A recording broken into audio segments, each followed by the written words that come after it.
아무 이유도 없이, 아무 잘못도 없이 가족에게 버림받은 여자가 있습니다. 그리고 세상이 그녀를 다시 불러냈습니다. 공원의 청소부였던 여자가 그녀를 쫓아냈던 회사의 대표이사로 취임합니다. 과연 어떤 반전이 있었을까요? 지금부터 그 이야기를 들려드릴게요. 구독과 좋아요, 그리고 알림 설정 잊지 마세요. 여러분의 응원이 다음 이야기를 이어줍니다. 그날의 공기는 이상하게 맑았다. 마치 세상이 나를 내보내기 위해 일부러 문을 활짝 열어놓은 것 같았다. 집 안에는 사람의 숨소리가 가득했지만 이상하게 나는 외로웠다.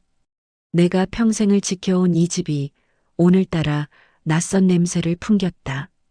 냉장고 위에 자그마한 가족사진, 현관 옆에 세워둔 우산꽂이, 그리고 세탁기 위에 놓인 빨래 바구니까지. 모든 사물이 나를 향해 이제 네 자리는 아니다라고 말하는 듯했다. 남편은 거실 중앙에 앉아 있었다.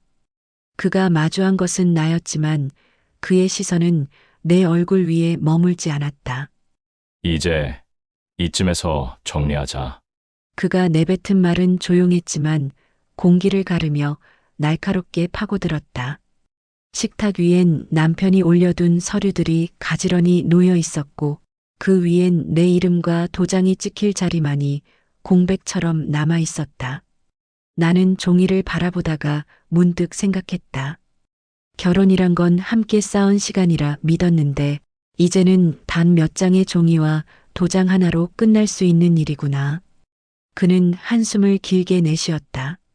서류엔 당신 목도 정리해뒀어. 도장만 찍으면 돼. 그 말에는 어떤 감정도 담겨 있지 않았다. 30년 동안 함께 살았던 사람의 목소리라고는 믿기 어려울 만큼 그의 어조는 차분하고 냉정했다. 나는 손을 내밀었다가 다시 거두었다. 손끝이 떨려서 도장을 찍을 수가 없었다. 그러나 그는 그 떨림마저 계산된 일처럼 보았다. 괜한 감정 소비하지 말자. 이제 각자 편해지는 게 좋잖아. 편해진다. 그 말이 내 귀에 닿는 순간 나는 이상하게 웃음이 났다. 그가 말하는 편안함이란 아마도 나를 지워버리는 일일 것이다. 내가 없는 집, 내가 없는 식탁, 내가 없는 저녁이 그에게는 편안함일 테지. 그때 딸 서윤이 식탁 맞은편에서 조용히 입을 열었다. 엄마, 그만 정리해드려. 어차피 아빠는 마음이 떠났는데 버티면 엄마만 더 추해지잖아. 이게 서로를 위한 길이라고 생각해. 그 아이의 목소리는 냉정했고 그 안엔 어떤 망설임도 없었다. 나는 딸을 바라보았다. 그 얼굴에서 어린 시절 내 무릎 위에 앉아있던 아이의 모습은 찾을 수 없었다. 무엇이 저 아이를 저렇게 변하게 했을까? 남편에겐 딸보다 나이가 조금 더 많은 여자가 있었다. 나는 알고 있었지만 내가 아는 체를 하면 이런 일을 당할까봐 꾹 눌러 속에다만 담고 있었다. 대부분의 딸들은 아빠의 외도로 엄마를 힘들게 하는 일이 있으면 엄마 편을 든다던데 저 아이는 그렇지 않았다. 하얀 의사 가운을 입고 환자에게 현실을 설명하듯 그 아이는 내게 이별을 진단했다. 너까지 그렇게 말하니 내가 무슨 말을 할 수 있겠니? 내 목소리가 내 귀에 낯설게 들렸다. 오랜 세월 아이들을 지켜보며 다정했던 나의 언어가 이토록 무기력하고 초라하게 들릴 줄은 몰랐다. 아들 준호는 두 팔을 깍지 낀 채 벽 쪽에 기대 있었다. 그의 표정은 무표정이었고 그 무표정이 오히려 모든 대답을 대신하는 것 같았다. 엄마, 이제 좀 놓아요. 아버지도, 우리도 다 지쳤어요. 이제 각자 인생을 살아야죠. 그 말은 부드럽게 들렸지만 그 안에 담긴 의미는 너무나 단호했다. 내가 뭘 그렇게 지치게 했는지 묻고 싶었지만 내 속으로 나온 자식들의 입에서 나온 말이 기가 막혀서 입을 열지 않았다. 엄마, 이제 우리 인생에서 제발 빠져줘요. 나는 그 말을 마음속으로 되새겼다. 그리고 그제야 깨달았다. 피는 이어질 수 있어도 마음은 언제든 갈라질 수 있다는 것을. 남편은 의자에서 일어나 문 쪽으로 걸었다. 그의 뒷모습은 익숙했다. 수많은 아침마다 출근하던 그 뒷모습, 내가 현관까지 배웅하던 그 시간들이 떠올랐다. 하지만 오늘은 달랐다. 그는 나를 향해 떠나는 게 아니라 이 집에서 나를 내보내기 위해 걸어가고 있었다. 이제 됐지. 이 집은 내 명이야. 그 말이 내게 던져진 순간 나는 비로소 쫓겨난 사람이 되었다. 나는 더 이상 이 집에 있을 이유가 없다는 걸 깨달았다. 딸은 내 어깨에 손을 얹었다. 엄마, 이렇게라도 끝내는 게 좋아. 그 손길은 다정하지 않았다. 그건 나를 밖으로 떠밀기 위한 마지막 예의였다. 나는 조용히 신발을 신었다. 현관 앞에는 내 짐이 이미 정리되어 있었다. 가방 2개와 종이 상자 하나. 그 안에는 나의 지난 날들이 담겨 있었다. 한때 이 집을 채웠던 웃음과 냄새, 수많은 계절의 기억들이 지금은 이 작은 박스에 다 들어 있었다. 문을 열자 바람이 얼굴을 스쳤다. 햇살은 여전히 따뜻했지만 그 따뜻함은 더 이상 나를 위한 것이 아니었다. 나는 계단을 내려갔다. 손잡이를 붙잡은 손끝이 차가워서 이게 현실이라는 걸 그제야 실감했다. 문이 닫히는 소리가 뒤에서 울렸다. 그 소리는 짧았지만 내 인생의 절반이 그 안에서 봉인되는 소리였다. 나는 돌아보지 않았다. 돌아본다고 해서 누구도 나를 부르지 않을 것이란 걸 알고 있었다. 집을 떠나 거리에 섰을 때 세상은 여전히 평온했다. 햇살은 나무 위에 부서지고 사람들은 바쁘게 오가며 제 하루를 살아가고 있었다. 그러나 그 모든 풍경이 나와는 상관없는 것처럼 느껴졌다. 나는 깊게 숨을 내쉬었다. 내가 들이마신 공기는 낯설고 쓰디썼다. 집안의 공기엔 여전히 익숙한 냄새가 남아있겠지. 그러나 그 공기 속엔 이제 내 숨결이 없을 것이다. 나는 천천히 걸음을 옮겼다. 발끝마다 과거가 부서져 나갔다. 그 부서지는 소리가 들릴 때마다 내 마음속에서는 무언가가 조금씩 무너지고 또 다른 무언가가 태어났다. 그날 나는 비로소 깨달았다. 사람은 사랑을 잃고서야 자신을 본다. 버려지고 나서야 자신이 무엇으로 이루어졌는지를 안다. 나는 고개를 들었다. 햇빛이 눈부셨다. 그 눈부심 속에서 나는 작게 속삭였다. 그래, 이제 이 길이 내 집이야. 그 말은 쓰라렸지만 그 쓰라림이 내 첫걸음을 밀어주었다. 남편이 마치 적선하듯 던져준 위자료를 받고 싶지 않았지만 구차하게도 나는 그와 30년을 살았지만 빈털털이었다. 이제 다시는 나를 버린 그들에게 돌아가지 않는다. 그들이 닫은 문 뒤에서 나를 밀어낸 그 자리에서 나는 새 길을 열 것이다. 거리로 나오자 바람이 내 얼굴을 스쳤다. 그 바람은 생각보다 차갑지 않았지만 피부에 닿는 순간 이상하게 숨이 막혔다. 나는 잠시 걸음을 멈추고 뒤를 돌아봤다. 내가 서 있던 그곳, 내가 떠나온 집은 이미 낯선 그림자 속에 묻혀 있었고 창문 사이로 새어나오던 불빛은 마치 나와 아무 상관도 없는 세상의 조각처럼 보였다. 나는 봉투를 가슴께에 꼭 끌어안은 채 천천히 걸었다.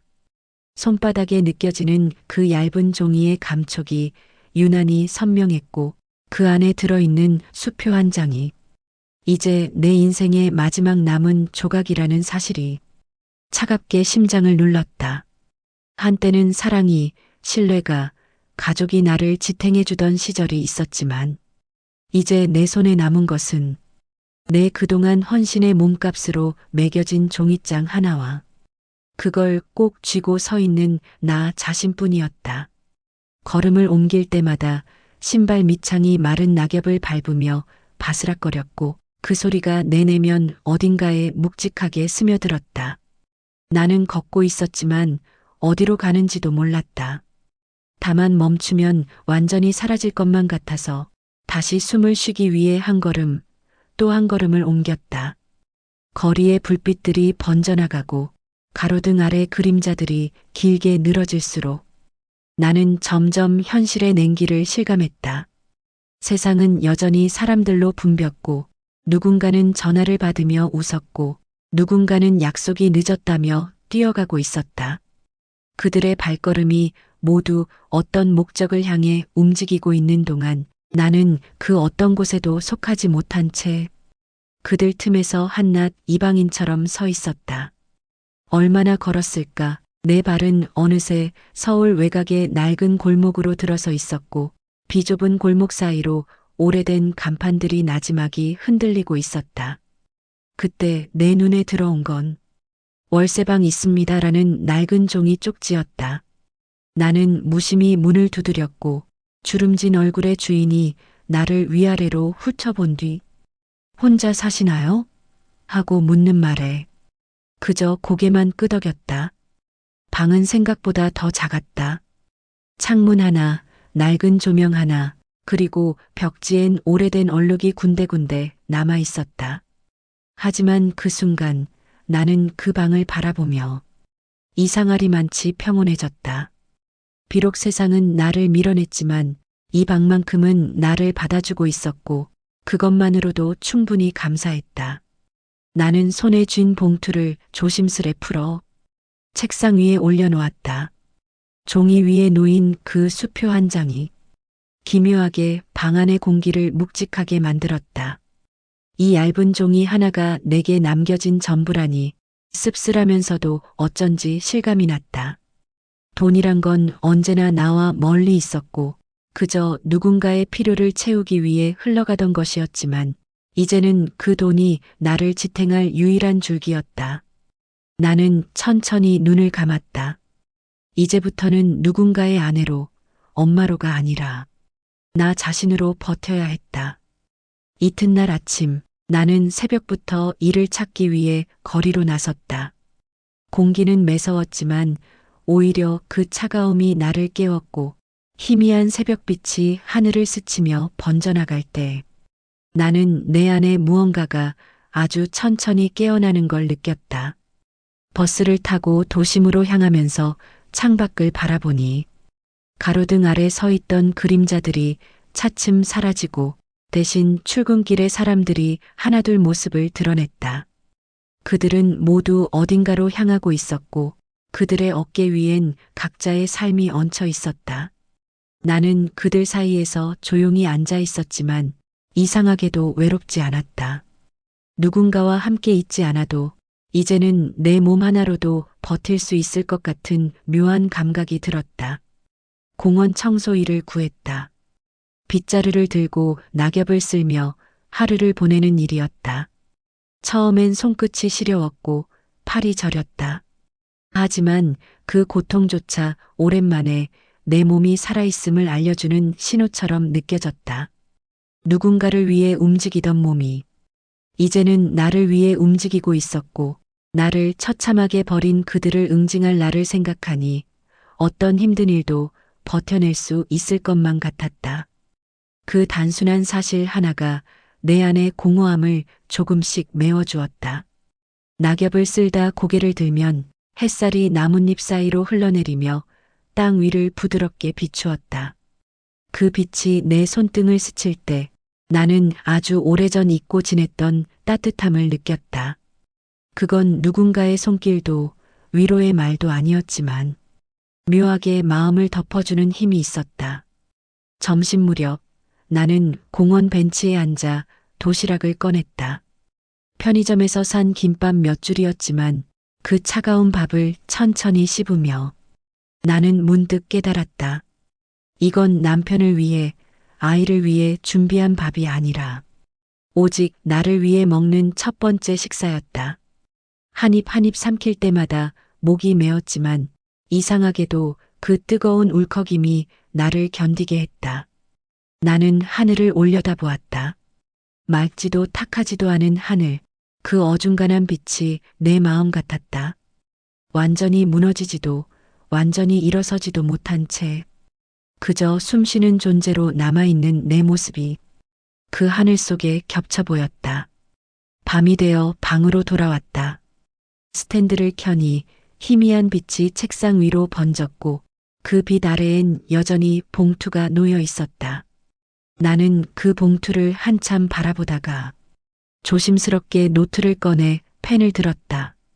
글씨는 어설펐고 손끝은 떨렸지만 오늘 하루를 기록해야 할 것 같았다. 오늘도 버텨냈다. 돈으로 환산된 삶이라 해도 아직은 숨을 쉬고 있다. 그리고 마지막 줄에 내 이름을 썼다. 내 나이 53세 서인경. 그 이름은 오랜만에 내 손끝에서 되살아났다. 누가 나를 버렸든 누가 나를 지워버렸든 내가 다시 쓰면 되는 일이었다. 창문을 열자 차가운 바람이 불어왔다. 바람은 얼굴을 스치고 내 안의 어둠을 천천히 흔들었다. 나는 작은 목소리로 속삭였다. 괜찮아, 인경아. 아직 끝난 게 아니야. 그 말을 입술 사이로 흘려보내자 방 안의 공기가 미묘하게 달라졌다. 숨이 조금 깊어졌고 가슴속 어딘가에서 아주 작은 불빛이 깜빡였다. 그 불빛은 아직 희미했지만 내일을 버틸 이유로는 충분했다. 인경의 하루는 늘 새벽 5시에 시작되었다. 53세의 몸으로 새벽 찬바람을 맞으며 밖으로 나서는 일은 쉽지 않았지만 멈추면 모든 것이 끝날 것 같아 그녀는 매일 같은 시간에 알람보다 먼저 눈을 떴다. 방 안은 싸늘했고 이불을 걷는 순간부터 공기가 살갗을 파고들었지만 그녀는 천천히 숨을 고르며 스스로에게 말했다. 괜찮아. 아직은 할 수 있어. 공원에 도착하면 늘 그렇듯 벤치 밑에 떨어진 낙엽부터 치웠다. 빗자루를 쥔 손가락 마디마다 굳은 살이 깊게 박혀 있었고 손끝은 갈라져 있었다. 매일같이 쓰레기를 주워 담고 떨어진 병뚜껑을 모으며 그녀는 자신이 버려졌던 날들을 떠올렸다. 처음 그녀가 버려진 건 5살 때였다. 버려졌는지 길을 잃었는지 정확히 기억할 수는 없었지만 엄마랑 시장에서 헤어진 이후로 그녀는 쭉 고아원에서 자랐었다. 두 번째 가족들한테 버려지면서 쫓겨나던 그 순간 들리지 않았던 말들이 이제야 마음속에서 메아리 쳤고 그 말들 하나하나가 손끝을 파고들어 쓰라린 고통으로 되살아났다. 그녀는 그 고통을 꾹 눌러 담으며 속으로 다짐했다. 내가 이렇게 끝날 순 없어. 이대로 주저앉아 버리면 그들이 원하던 모습이 되겠지. 그러니까 버텨야 해. 지금은 살아남는 게 복수야. 날이 흐리고 공기가 눅눅하던 어느 날 인경은 벤치 주변을 쓸다 이상한 소리를 들었다. 처음엔 바람이 스치는 소리인 줄 알았지만 어딘가에서 사람의 숨이 끊어질 듯 끊어지지 않는 기척이 들려왔다. 그녀는 고개를 돌렸고 그곳에는 낙엽 더미 위로 한 노인이 쓰러져 있었다. 몸이 굳은 듯 움직이지 않았고 얼굴은 잿빛이었다. 그의 입가엔 하얀 김이 아주 희미하게 일었다가 사라졌고 손끝은 경련처럼 미세하게 떨리고 있었다. 인경은 재빨리 달려갔다. 어르신, 괜찮으세요? 대답이 없었다. 그녀는 그를 흔들었지만 눈동자는 초점을 잃은 채였다. 순간 머릿속이 하얘졌다. 하지만 오래 망설이지 않았다. 주머니 속에 손을 넣어 휴대폰을 꺼내 119를 눌렀다. 여기 압구정동 도산공원이에요. 지금 할아버지 한 분이 쓰러져 계세요. 숨이 약해요. 빨리 와주세요. 목소리는 떨렸지만 그 떨림 속에는 단호함이 있었다. 전화를 끊자마자 그녀는 바닥에 무릎을 꿇고 노인의 가슴에 손을 올렸다. 심장은 뛰지 않았다. 차가운 가슴 위에서 느껴지는 고요가 너무나 뚜렷해서 그녀의 숨이 멎을 것 같았다. 그러나 주저할 틈이 없었다. 그녀는 양손을 포개어 가슴 중앙에 힘을 주었다. 살아야 해요, 제발요. 그녀는 있는 힘을 다해 누르기 시작했다.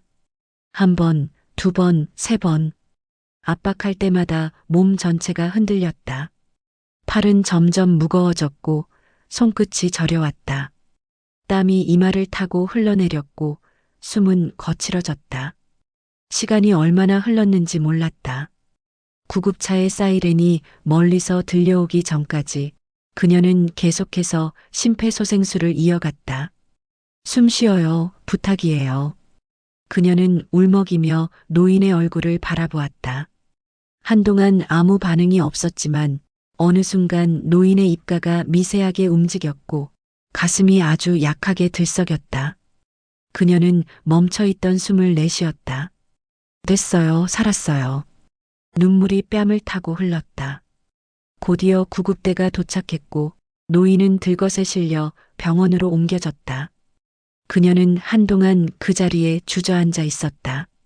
팔은 아프고 몸은 무거웠지만 가슴속 어딘가가 뜨겁게 뛰고 있었다. 세상이 나를 버렸다고 믿었던 순간들 속에서도 내가 누군가를 살릴 수 있다는 사실, 그건 그 어떤 위로보다 강렬한 깨달음이었다. 며칠이 흘렀다. 인경은 여전히 공원에서 일을 하고 있었다. 몸은 여전히 고단했고 기침은 잦았고 밤마다 근육이 쑤셨지만 그녀는 일을 멈추지 않았다. 아침마다 그날의 해가 떠오르면 그래, 오늘도 살아있잖아 하고 자신에게 말하곤 했다. 도산공원의 나무들은 계절의 끝을 알리듯 잎을 떨구고 있었다. 낙엽이 한 겹 두 겹 쌓일 때마다 인경은 그 위를 천천히 고되게 쓸며 지나갔다. 그녀의 손끝은 여전히 거칠었지만 이제 그 안에는 묘한 따뜻함이 있었다. 인경은 병원으로 실려간 그 노인이 궁금해서 119에 전화를 해서 물어봤다. 며칠 전 자신이 구한 노인이 병원에서 깨어났다는 소식을 들었을 때 인경은 오래된 기억 속에서 잊혀졌던 감정 하나를 떠올렸다. 누군가의 생명을 살린 사람만이 느낄 수 있는 낯설고도 깊은 떨림이었다. 그날 오후 공원 입구에서 누군가가 그녀를 불렀다. 고개를 돌리자 그 노인이 천천히 다가오고 있었다. 지팡이를 짚었지만 걸음은 단단했고 얼굴에는 여전히 창백함이 남아 있었으나 그의 눈빛은 놀라울 만큼 생기 있었다. 그날 나를 살려주신 분이죠? 인경은 놀란 눈빛으로 그를 바라보았다. 노인은 미소를 지으며 말했다.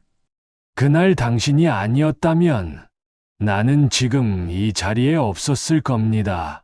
인경은 머쓱한 듯 고개를 숙였다. 당연한 일을 했을 뿐이에요.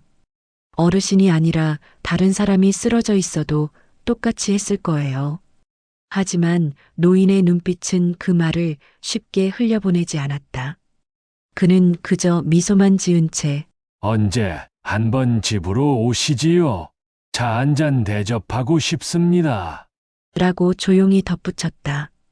며칠 후 인경은 노인의 거듭된 간곡한 초대를 더 이상 거절하는 것도 실례일 것 같아 초대에 응하고 그의 집을 찾았다. 도산공원 맞은편 골목 안쪽 한적한 길 끝에 자리 잡은 3층짜리 단독주택이었다. 겉보기에는 오래되었지만 벽면에는 담쟁이가 고요히 감싸고 있었고 문을 열자마자 느껴지는 공기에는 시간의 냄새와 함께 묘한 고요가 깃들어 있었다. 여기서 오래 사셨나 봐요. 예, 거의 평생을 여기서 살았어요. 강남이 허허벌판이던 시절부터 살았습니다. 그의 말투에는 세월이 남긴 무게와 홀로 지낸 세월의 쓸쓸함이 묻어 있었다. 인경은 조심스레 거실을 둘러보았다. 벽에는 오래된 흑백 사진 몇 장이 걸려 있었다. 젊은 부부의 사진, 그리고 아직 3살쯤 되어 보이는 어린 여자아이의 웃음이 담긴 사진. 인경은 한참 동안 그 사진 앞에 서 있었다. 어딘가 낯설면서도 이상하게 익숙한 웃음이었다. 내 딸입니다. 그의 목소리가 조용히 흘렀다. 아주 어린 나이에 딸을 잃어버렸다오. 아내랑 같이 시장에 갔다가 손을 잠시 놓친 사이에 오랫동안 백방으로 찾았지만 찾을 수가 없었고, 딸을 잃어버린 죄책감으로 아내는 15년 전에 저 세상으로 갔어요. 그의 눈동자에는 아직 사라지지 않은 슬픔이 남아 있었다. 인경은 잠시 말을 잃었다. 그녀는 태어나면서부터 가족이 없었다. 기억 속의 부모도 손을 잡아주던 어른은 오로지 그녀가 어머니라 부르던 고아원 원장뿐이었다. 그녀는 그저 어딘가에서 버려진 아이였다. 커피가 식어갈 무렵 인경이 잔을 들며 자세를 고쳐 앉았다. 그 순간 노인의 시선이 멈췄다. 인경의 목덜미를 유심히 바라보고 있었다. 인경은 영문을 몰라 당황한 얼굴로 노인을 쳐다보았다. 인경의 목전 옆에 세 개의 점이 삼각형 모양으로 이어진 독특한 무늬가 있었다. 그는 숨을 삼켰다. 그 점은 평생 잊을 수 없는 모양이었다. 30년 전 시장에서 사라진 어린 딸의 목에도 똑같은 점이 있었다. 노인의 손이 떨렸다. 실례지만 당신 목의 점은 인경은 놀란 듯 손을 올려 그 자리를 가렸다. 어릴 때부터 있었어요. 왜요? 그 모양이 내 딸의 것과 같습니다. 순간 방 안의 공기가 멈춘 듯 했다. 둘 다 아무 말도 하지 못한 채 서로를 바라보았다. 노인의 눈동자에는 믿기지 않는 놀라움과 오랜 세월이 밀려오는 감정이 뒤섞여 있었다. 며칠 뒤 그는 용기를 내어 인경을 다시 찾아왔다. 한 번만 부탁드리겠습니다. 내가 미쳤다고 생각해도 좋습니다. 하지만 친자 검사를 해볼 수 있을까요? 인경은 잠시 그를 바라보았다. 마음 한구석이 이상하게 떨렸다. 그녀는 고아원에서 자랐고 자신의 뿌리를 한 번도 알지 못했다. 그러나 이 노인의 눈빛에는 단순한 호기심이 아닌 무언가 절박한 믿음이 담겨 있었다. 그녀는 천천히 고개를 끄덕였다. 그리고 일주일 뒤 검사지를 손에 쥔 채 노인은 한참 동안 아무 말도 하지 못했다. 인경이 조심스럽게 물었다. 결과가 어떻게 나왔어요? 아니죠? 노인은 눈을 감았다가 눈에 눈물이 가득 고인 채로 입술을 떨며 말했다. 내가 딸을 이렇게 찾다니. 네가 내 딸이란다. 그 말이 들리는 순간 인경의 무릎이 풀리듯 바닥에 주저앉았다. 눈물이 쏟아졌지만 그건 슬픔이 아니라 그녀는 한동안 묘한 감정으로 어쩔 줄 몰라 했지만 그렇게 궁금해하고 보고 싶었던 부모님을 찾았다는 충격에 그저 어리둥절해서 눈물만 흘렸다. 그녀는 그녀가 버려졌을 거라고 생각하면서 부모님을 찾을 엄두조차 내지 못했었는데 그녀는 버려진 게 아니라 부모님이 자신을 애타게 찾았던 딸이라고 생각하니 한편은 안도했다. 내 가족은 나를 버렸지만 또 다른 가족은 나를 찾아냈다. 그날 밤 인경은 창문을 열고 하늘을 바라보았다. 바람은 여전히 차가웠지만 그 속에는 이제 살아야 할 이유 하나가 함께 스며 있었다. 시간은 어느새 조용히 흘러 계절이 3번 바뀌었다. 그동안 인경은 아버지 윤태식의 곁에서 세상이 어떻게 움직이는지, 사람의 마음이 어떤 흐름으로 변하는지, 그리고 돈이라는 것이 어떻게 권력으로 바뀌는지를 매일 새벽부터 밤까지 눈으로 보고 손으로 익히며 배워나갔다. 그녀는 처음엔 그저 한 노인의 딸로서 옆을 지켰을 뿐이었지만 언젠가부터 그의 곁에서 함께 서류를 넘기고 숫자를 해석하고 기업이 흥하고 망하는 원리를 고요히 그러나 누구보다 치열하게 몸으로 이해하고 있었다. 그녀의 손끝은 더 이상 낙엽을 쓸지 않았고 이제는 서류를 집어들어 사람의 인생을 가늠하는 종이에 사인을 하는 법을 배웠다. 윤태식은 그런 인경을 바라보며 세월의 무게보다 더 깊은 감정을 눈빛에 담곤 했다. 그는 자주 말했다. 사람은 상처로 무너지는 게 아니야.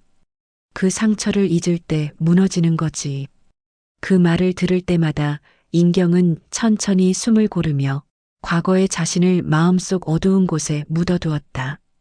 그녀는 결코 그날의 굴욕을 잊지 않았다. 버려졌던 시간, 굶주렸던 겨울, 손끝이 얼어붙던 새벽과 비에 젖은 청소복의 무게까지 그 모든 것이 오늘의 자신을 세운 기둥이 되었음을 알고 있었다. 그렇게 1년이 지나고 또 2년이 흘러 세 번째 봄이 찾아왔을 때 윤태식은 마침내 결심했다. 그는 오래전부터 주시하던 한 기업의 재무제표를 조용히 꺼내들었고 거기 적힌 이름을 천천히 인경 앞에 내밀었다. 이 회사, 너에게 익숙할지도 모르겠구나. 인경은 서류를 받아들고 한참 동안 말이 없었다. 그 종이 위에는 그녀의 지난 인생을 무너뜨렸던 이름이 선명한 글씨로 새겨져 있었다. 대형건설. 그녀의 전 남편 박정우가 대표로 있는 회사였다. 윤태식의 목소리가 조용히 이어졌다. 이 회사가 곧 무너질 거다. 자만은 오래 가지 못하지. 우리는 기다리기만 하면 된다. 인경은 서류를 가만히 내려놓았다. 그녀의 눈빛에는 자신이 쫓겨났던 그때를 생각하며 분노로 몸을 떨었다. 아버지, 저 이 회사 무너뜨리고 싶어요. 그리고 보여주고 싶어요. 자신들이 버린 바보가 그 회사 주인이 되는 것을요. 윤태식은 고개를 끄덕였다. 그래, 꼭 그렇게 만들어주자. 벌받을 인간들은 반드시 벌을 받아야 되는 거야. 그리고 잃어버린 게 얼마나 큰지 깨닫게 해주자. 그 후 3해 동안 윤태식은 아무 말 없이 움직였다. 세상은 그를 여전히 압구정동의 큰 손으로 기억했지만 그의 손길은 이미 박정우의 회사를 조용히 무너뜨릴 준비를 하고 있었다. 그는 시장에 흩어진 주식들을 하나씩 사들이기 시작했고 때로는 다른 투자자를 통해 때로는 비밀 펀드를 통해 조용히 회사의 지분을 확보해 나갔다. 그는 결코 서두르지 않았다. 언제나 그렇듯 세상에서 가장 무서운 복수는 조용히 그러나 끝내 단 한 번도 멈추지 않는 기다림으로 완성되는 법이었으니까.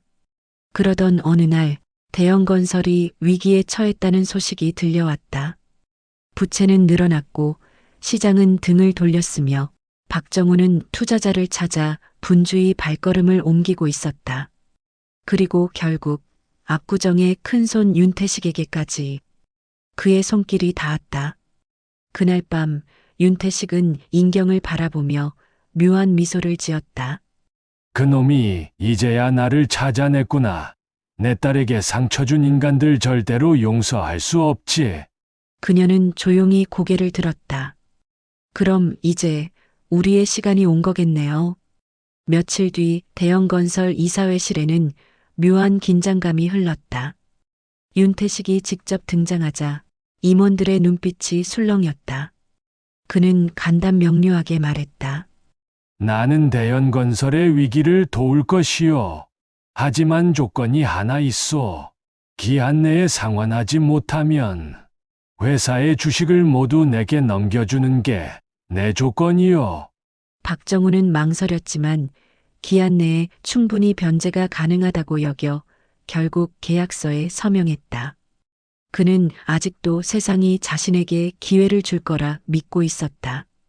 그러나 세상은 그에게 남은 시간을 더 이상 허락하지 않았다.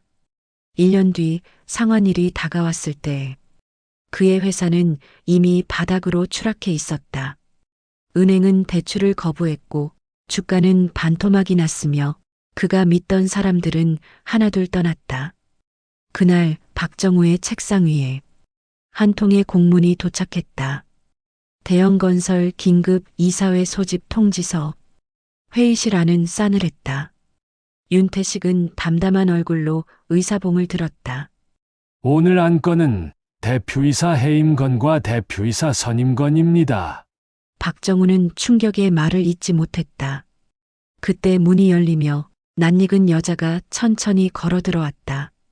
검은 정장, 당당한 눈빛, 고요한 미소, 화려한 옷차람. 그녀가 한 걸음 한 걸음 앞으로 나올 때마다 공기마저 서서히 얼어붙었다. 윤태식의 목소리가 울렸다. 신임 대표이사 윤인경. 순간 회의실 안의 시간이 멎었다. 박정우의 입에서 떨리는 숨소리가 새어나왔다. 인경, 저 여자가 진짜 인경이라고? 그녀는 미소를 지었지만 그 웃음은 더 이상 그가 기억하던 여자의 것이 아니었다. 박정우는 자리에서 일어나 무언가 말하려 했지만 그녀의 시선에 가로막혀 아무 말도 하지 못했다. 그 눈빛에는 원망도 미움도 없었다.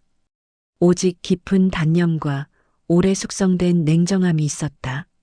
며칠 후 인경의 집. 문 앞에 서 있는 두 아이가 떨리는 손으로 배를 눌렀다. 문이 열리자 그들은 울먹이는 목소리로 말했다. 엄마, 우리가 정말 잘못했어요. 제발 용서해 주세요. 인경은 한참 동안 그들을 바라보다 내가 너희들 엄마이긴 하니? 조용히 고개를 저었다. 너희는 나를 엄마라 부르지만 엄마가 집을 나가던 날 너희는 단 한 번도 전화를 걸지 않았지. 너희들 결혼할 때도 내가 아플 때도 단 한 번도 찾아오지 않았잖니. 그녀의 눈빛은 차가웠지만 그 속에는 눈물 대신 평온이 있었다. 그날 밤 인경은 도산공원 벤치에 앉아 있었다. 세상은 고요했고 바람은 천천히 나무 사이를 스쳐 지나갔다. 그녀는 눈을 감았다. 손끝으로 느껴지는 벤치의 차가운 감촉이 묘하게 익숙했다. 그때와 다를 바 없는 자리. 하지만 이제 이곳에서의 그녀는 누구에게 버림받은 여자가 아니라 자신의 삶을 스스로 되찾은 사람이었다. 복수는 끝났다. 하지만 나는 이제야 나의 이름을 되찾았다. 그녀는 천천히 숨을 내쉬었다. 그리고 아주 오랜만에 입가에 미소가 번졌다.